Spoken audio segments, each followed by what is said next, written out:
Oh my God. Okay, may breaking news tayo mga palangga. Attorney Vic may banta sa kanyang buhay. Okay? Kakalungkot naman ito. Attorney Vic may banta sa kanyang buhay.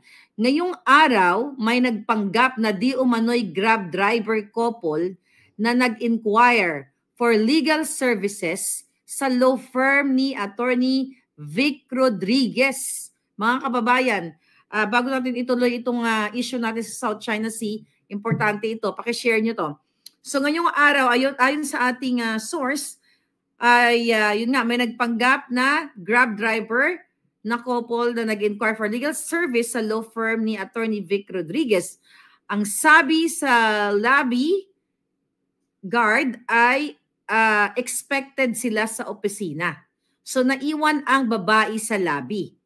Pag-akyat sa opisina ng lalaki ay wala siyang appointment at nagsabing walk-in at mag-i-inquire ng marital legal services. So, iniwan yung kanyang nagpapanggap na kasamang wife siguro. Paano ba? Iniwan ang babae sa lobby, okay? Ang sabi dito, yung lawyer na nag-asikaso dito sa guy, sa ano na to, sa lalaking ito, sabi dito, the lawyer who attended to this guy finds it odd na may walk-in dahil ito ay, very unlikely sa office nila dahil hindi ganon yung pag may pumupuntang mga kliyente. Okay? So nag-inquire kunwari at nagtanong nasaan si Attorney Vic. At ang sagot ng lawyer doon sa kanyang law firm, matagal na hindi napupunta dito. Mga 2 years na. So ang sagot daw nitong lalaki, saan nag-o-office? Wala ba siyang satellite office? So ayon sa ating source, nakatunog ang lawyer and right away, terminate ang consultation. So habang nasa taas ang lalaki, ang babae naman nasa lobby ay sinosurvey ang lugar from ground floor to 5th floor. Oh my God.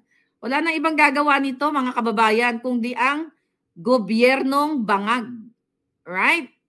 So, nakuhaan naman ng teka muna. I don't know kung pwede nating i-post to, pero mukhang hindi. Okay. Wait a minute. Ayun, so may mga record na nag-log in sila sa guard. Teka, we'll see if we're allowed to hindi muna natin sabihin siguro yung pangalan. Okay. So may mga ebidensya tayong nakuha but so far hindi natin pwedeng ipakita muna sa inyo. Let's wait for the advice. Okay? Oh my God.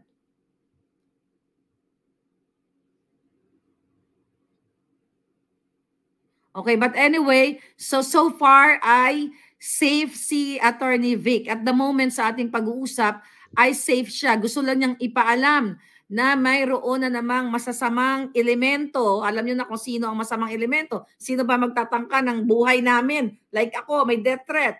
Diba? Now, Attorney Vic Rodriguez. Wala na pong ibang magtatangka sa buhay namin kundi ang bangag na gobyernong ito. Bangag na Marcos Jr. Okay. Anyway, mga palangga, so pwede pala natin banggitin yung pangalan ng mga allegedly, okay? Kasi wala pang investigation based dun sa kanilang ipinakitang pagpanggap na kunyari may appointment sila sa opisina o sa law firm ni Attorney Vic, wala naman pala. But anyway, ito ang kanyang pangalan. Spencer, what's the name? Alcaraz. Okay? So, ang nakalagin na nagpanggap na may appointment kay Attorney Vic ay Spencer Alcaraz at yung babae ay Veronica Constantino. Constantino, mga kababayan. Okay? Okay. So anyway, at the moment po ay pinaiimbestigahan na at I believe na i-report na ito. So gusto ko lang malaman ninyo, breaking news ay may nagpapanggap na may pagbabanta sa buhay ni Attorney Vic. sa tagal-tagal nating napapanood si Attorney Vic nung panahon ni Marcos Jr., wala naman tayong, nung tinutulungan niya si Marcos Jr. as a former spokesperson, wala naman tayong narinig na may kalaban siya or what. Pero this time, di ba, wala rin naman siyang kalaban. Nagvo-voice out lang naman tayo, nagvo-voice out kami. Like ako, wala naman akong kalaban. Di ba? Wala akong kaaway na kaibigan or kung sino man. But ganun pa man, meron akong death threat. 3 pa nga eh. And na-report ko dito sa FBI. And now, our fighter, our maisog Attorney Vic Rodriguez, pare-pareho na kami ngayon kahinatnan. At sino nasa likod nito? Kundi ang bangag na gobyernong yan. Walang iba niyan kundi si Lisa at si Marcos Jr. ang may punot dulo ng kahayupan na yan, mga kababayan. Nakakagalit lang. Actually, nakakagalit kasi yung report natin ngayon. Pero mas nakakagalit ito dahil kailangan ninyong malaman na lahat tayo pinagbabantaan na. So papayag na lang ba kayo? Again, mga men and women in uniform na now, kanina sinasabi ko na naputulan ng daliri, tapos meron 8 na hindi lang isang tao ang nasaktan, kundi mahigit 1. Tapos anong ginagawa nito? Kaya sabi ko dyan sa title natin kanina, tatawid na ba tayo sa Rubicon River? Dahil ito yung kayabangan itong hinayupak na Bangag Junior na ito eh. Binigyan lang ng medalya itong Marine na ito. And now nag-press conference si Bersamin na yung nangyari daw, mga kapalangga, okay? Na mangyari daw, like few hours ago, doon sa South China Sea, na kung saan may naputulan ng daliri, at may mga nasaktan, ay misunderstanding lang. Pinagluloko kayo? Akala ko ba matapang? Akala ko ba ready na to sa bang itong hayop na ito? Na gobyernong ito. Bakit ngayon misunderstanding? Nakikita naman, tingnan kung gaano kayo ginagagos sa kasinungalingan. Nung June 17, mga kababayan, nagbigay ng statement yung kanilang spokesperson na si Jay Tariela na napakayabang ang kanyang statement na ito ang kanyang itinuran.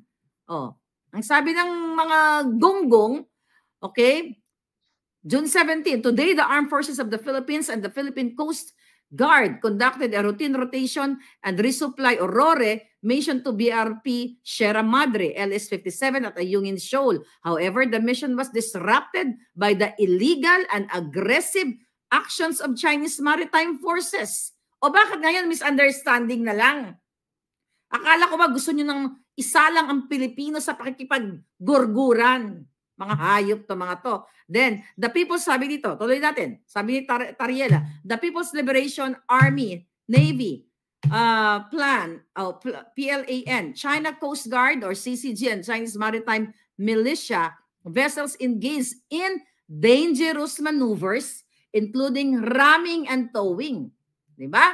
Despite the illegal, aggressive, and reckless actions by the Chinese Maritime Forces, our personnel showed restraint and professionalism, refrained from escalating the tension, and carried on with their mission.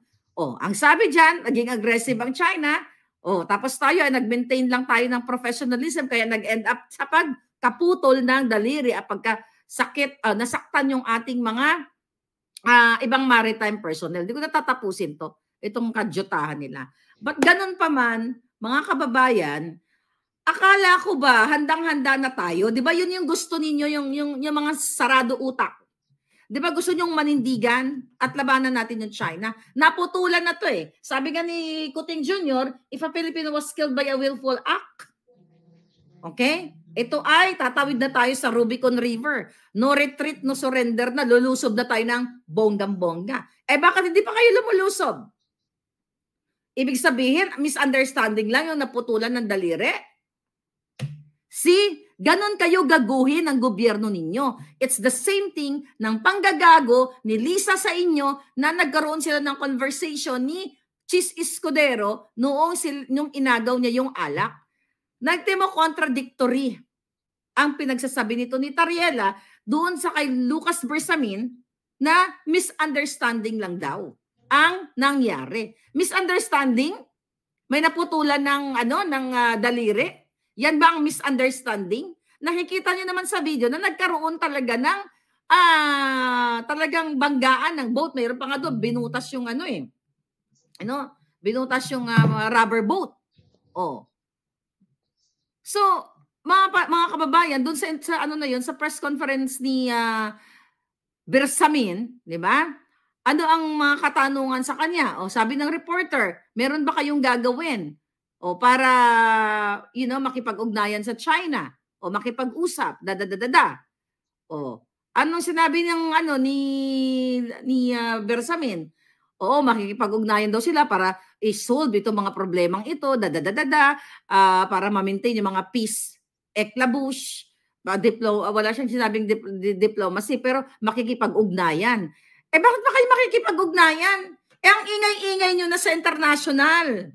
Na ready kayong, sabi ni Kuting, once na may masaktan lang o may matsugi na Pilipino, tatawid na tayo sa Rubicon River. Ba't di pa kayo tumawid? Jutang ginemas nyo. Naduwag kayo.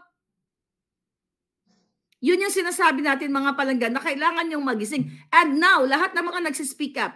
Si Attorney Vic, napanood nyo yung sa Antipolo, yung kanyang speech, very powerful. Diba? Na sinasabi niya na hindi tayo pwedeng lumaban sa makikipag-away sa China. Hindi rin tayo makikipag-away, hindi rin kayo makikipag-away sa amin, sa mga Amerikano. Siyempre, kumbaga hindi tayo, ang Pilipinas, okay, ang Pilipinas ay walang kakayahan na makipaggera. Sa simplest explanation ni Attorney Vic Rodriguez at marami pang mga speakers sa maisog, sila spokesman Harry Roque, Attorney Glenn Chong, na hindi natin kayang makipag-away. Another, kina-cancel nila yung ating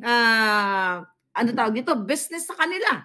Like yung mga saging natin o iba pang mga agricultural products, hinaharang na tayo sa pag-i-export sa kanila at ilang bilyong piso ang mawawala sa inyo dahil sa kayabangan nitong hinayupak na gobyernong ito. Nakala mo kayang